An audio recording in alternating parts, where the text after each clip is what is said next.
अस्सलाम वालेकुम वरहमतुल्लाहि वबरकातुहू। इत्तेहाद न्यूज में आप सभी का खैर मकदम है। बच्चों की जहनियत बदल रही है। जी हाँ, आज बच्चों की जहनियत किस तरह बदलती जा रही है और वालिदैन को कैसे इन पर नजर रखना जरूरी है, इस पर बात करने की कोशिश करते हैं। वैसे रमजान का महीना जारी है और छोटे बच्चों में भी रोजा रहने की ख्वाहिश होती है और वो बड़ों के साथ वो भी सुबह उठ जाते हैं और इसी के चलते सहरी के बाद खेलने के लिए, टहलने के लिए छोटे बच्चे घर से बाहर जाते रहते हैं, जिसका इल्म वालिदैन को नहीं रहता। बहरहाल बच्चों के अगवा होने की भी कई खबरें गश्त कर रही है। हाल ही में एक खातून ने कैंप में कुछ लोग साजिश के तहत बच्चे को छीनने की कोशिश या फिर कुछ और बात को अंजाम देने के लिए एक खातून जो ऑटो के लिए इंतजार कर रही थी उसे घेरने की कोशिश की जा रही थी, ऐसा उन्होंने अपने वीडियो में बताया। लिहाजा कल ही की बात है कि कुछ पीरवाड़ी के छोटे बच्चों को घूमने ले जाता हूं कहकर किसी अनजान शख्स ने गाड़ी पर बिठाकर उन्हें कहीं दूर ले गया। बाद में उन बच्चों को यल्लूर के खेतों में देखा गया।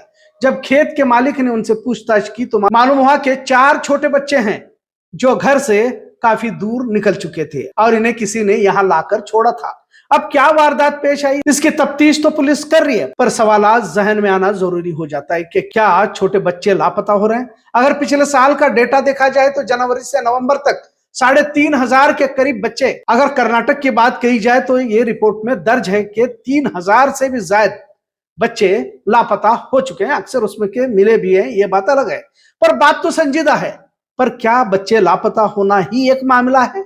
क्योंकि बच्चों पर नजर रखने को लेकर आज का मौजू हम बयान कर रहे हैं। सभी जानते हैं कि मोबाइल पर अक्सर छोटे बच्चे कार रेस या गेमिंग में मसरूफ देखने को मिलता है। अब बच्चे और मोबाइल किस तरह से इनका रिश्ता है, इसे अलग से बताने की जरूरत नहीं है। आप कभी किसी कॉलेज या स्कूल के सामने जाकर देखो किस तरह एक ही कतार में बैठकर बच्चे अलग अलग जुबानों से जुमले निकालते रहते हैं। मार, भाग, पीछा या इस तरह के जुमले इनके मुंह से निकलते रहते हैं। इन्हें पता भी नहीं रहता कि सामने कौन आया है, कौन गया है। खैर, आज उस वारदात का जिक्र आपके सामने करते हैं जिससे तमाम वालिदैन अपने बच्चों की हर हरकत पर बारीकी से नजर रखने पर मजबूर हो जाए या जरूरत समझ ली जाए। वरना जिस तरह इस हादसे में पूरे 7 लोग, जिनमें 6 कमसीन उम्र के बच्चे ही थे, मर गए। बेलगाम शहर में भी छोटे बच्चे 2 व्हीलर बेखौफ होकर चलाते हुए देखने को मिलता है। कुछ स्कूटर चलाते हैं तो कुछ मोटरसाइकिल भी चलाते रहते हैं। अब घर वालों को बड़े संजीदगी से इन तमाम मामलात को देखने की जरूरत है। बेंगलोर की इस वारदात में 6 बच्चे और एक गाड़ी सवार की मौत हुई। हासिल इत्तला के मुताबिक घर में किसी को भी मालूम न करते हुए तमाम 6 स्कूली और कॉलेज के बच्चों ने सुबह 4 बजे जॉय राइड प्लान बनाया। तमाम बच्चों की उम्र 16-17 साल बताई जा रही है, जिसमें कुछ स्कूल के हैं तो कुछ कॉलेज के भी हैं। बहरहाल अयान खान ने खामोशी से घर से गाड़ी की चाबी निकालकर गाड़ी को बाहर लाया, जहां तमाम दोस्त इंतजार कर रहे थे। मामला बेंगलोर होसकोटे देवनहल्ली हाईवे का है। जब तमाम कमसिन उम्र के बच्चों ने गाड़ी में सवार होकर गाड़ी हाईवे पर दौड़ाना शुरू किया तो शायद किसी को मालूम भी न होगा कि आगे क्या होने वाला है, कि 7 बच्चों के चिराग बूझने वाले हैं। शायद गाड़ी चलाने वाले को यह पता भी ना होगा कि ये वीडियो गेम नहीं बल्कि यह हकीकत है। बहरहाल वीडियो गेम की तरह गाड़ी को वो तेज दौड़ाने लगा। अयान खान गाड़ी चला रहा था और इसने 160 की स्पीड तक पहुंचा था कि गाड़ी अचानक बेकाबू हुई और सड़क के किनारे जाने वाले एक ट्रक को ठोकर मारी। फिर एक गाड़ी सवार जिसका नाम गगन बताया जा रहा है, लिहाजा इस हादसे में गगन की भी जगह पर मौत हुई। बहरहाल इतनी तेज स्पीड गाड़ी जब पलटकर घसीटते हुए दूर तक चली गई तो गाड़ी में कुछ भी नहीं बचा था। हादसे की शिद्दत इस कदर बताई जा रही है कि कुछ के जिस्म के हिस्से बिखरे हुए पाए गए।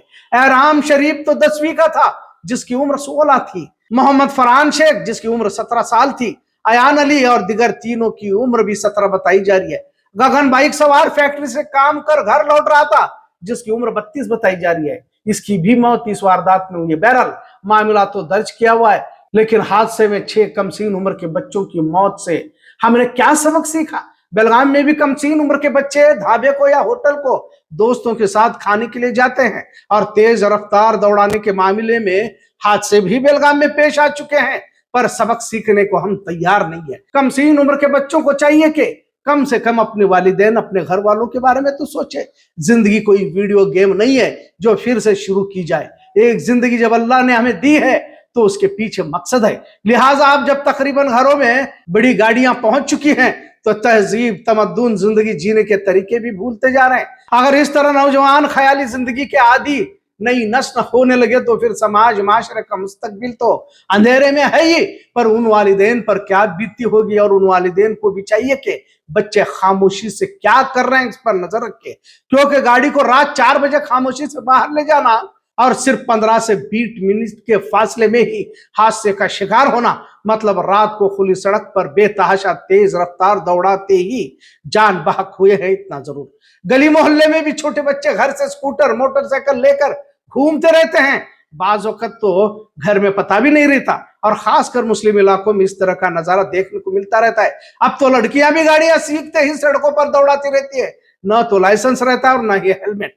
बहरहाल बच्चे अब वालिदैन के कब्जे से निकलते जा रहे हैं। नशा गांजा तो अब आम सी बात हो ही रही है, ये एक अलग मौजू है, पर इसका भी जिक्र जरूरी हो जाता है। अगर कुछ नौजवान तालीम याफ्ता बनते भी हैं तो किसी दूसरी दिशा में इनकी जिंदगी चलती रहती है। बहरहाल इन 6 कमसीन उम्र के बच्चों से दिगर वालिदैन सबक सीख पाएंगे क्या? क्योंकि हादसों से सबक हमने इससे पहले भी नहीं सिखाए। हम बच्चों की मोहब्बत में कभी कभी जरूरत से ज्यादा इन्हें आजाद छोड़ देते हैं, जिसके नतीजे इस तरह अफसोस में तब्दील हो जाते हैं। कहते हैं दुनिया का सबसे बड़ा बोझ बाप के कंधे पर, बेटे का जनाजा, और वो भी कमसीन उम्र का। आखिर इसने दुनिया देखी ही कहां थी? जिंदगी मौत का मालिक तो अल्लाह है, पर अब उस खुदा को ही हम लोग भूलते जा रहे हैं। सिर्फ रस्मी इबादतों के दायरों में हमने अपनी जिंदगी को कैद कर रखा है। घर में बच्चों की तरबियत, उनका उठना बैठना, कौन से दोस्तों से इनका राब्ता है, किस तरह के बच्चे हैं, इसका इल्म खुद वालिदैन को ही नहीं रहता। अब पीरवाड़ी में जो बच्चे मिले हैं, अगर इन बच्चों के साथ कुछ हो जाता तो, लिहाजा गली मोहल्ले में भीख मांगने वालों के लिबास में कुछ चोर भी आते हैं, इन पर भी तो नजर होनी चाहिए। बच्चे समाज का भविष्य जरूर होते हैं, लेकिन उनको उस तरह की तरबियत से भी गुजारना पड़ता है। बच्चों की मोहब्बत में सब कुछ हवाले करने की आदत को अब बदलना होगा। एक उम्र के बाद जो जो करना है वो करते रहेंगे, लेकिन कमसीन उम्र में गाड़ियां कार सवारियों से इन्हें दूर रखा जाए, वरना तुम्हारी अंधी मोहब्बत बच्चों की जान लेने का जरिया भी बन सकता है। अब इन बच्चों ने घर वालों को तो बताया नहीं, लेकिन अचानक तो प्लान नहीं बनाया होगा। कुछ दिन पहले से ही गाड़ी को सुबह 4 बजे घर से निकालकर जॉय राइड पर जाने की बातें हुई होंगी, लेकिन वालिदैन हमेशा बच्चों की हर हरकत को नजरअंदाज करते हैं, जिसका नतीजा इस तरह बरामद होता है। लेकिन रमजान की शुरुआत में ही इस तरह 6 बच्चों की मौत दिल दहला देने वाली और सबक आमोज जरूर कह सकते हैं। हमें जरूरत है कि हमें बच्चों पर नजर रखनी होगी। यही आज का पैगाम। आज का मौजू कैसा लगा इस पर जरूर कमेंट करें। इत्तेहाद न्यूज़ देखने के लिए शुक्रिया। अल्लाह हाफिज।